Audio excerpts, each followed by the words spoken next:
And people don't understand that you cannot stalk any person.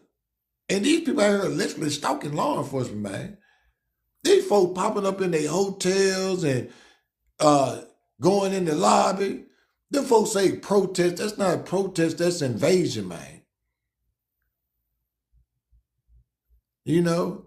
Anytime, I'm telling you, I don't care. Look, the law states that if you impede any person, individual of their worshiping service, I don't care if you're in a mosque, I don't care if you're in a temple, I don't care if you're in a Baptist church, you don't have the right to impede any other individual for worshiping their God. And that's when the line got drawn and he crossed that line.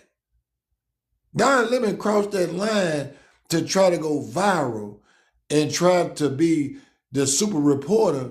Because them folks, you can believe, out of all the areas and all the things that was going on in the world, why in the hell did he end up in Minnesota at the exact time, at the exact place when them folks invaded that church?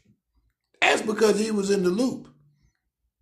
That's because them folks told him, come on through here, Don. We need you, Don. You know, they called Don in and said, Don, come on in there, sucker boy. We gonna send you in there like a sacrifice of lamb. And they did.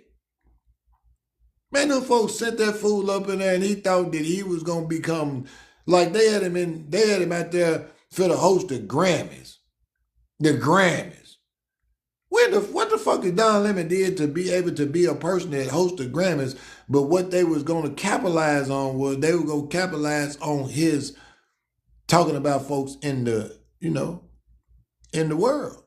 They were going to capitalize that the government tried to arrest him and he didn't get arrested and he tried to act like he was Senior Chavez or something. He was a political prisoner and he had the right to say things out of his mouth that incited riots. But they taught his ass, man. They taught him. Them folks showing the world, man, that they gonna punish every individual that showed the signs of trying to create a civil war. They gonna show it, man. They gonna show it. You go out there and get in them folk business and ain't got nothing to do with that, them folk gonna lock your ass up, man. That motherfucker went out there and tried to get some clicks and likes, and now his ass sitting in a jail cell around a whole bunch of men, and them folks looking at him like, what the fuck was you thinking, fool? Because people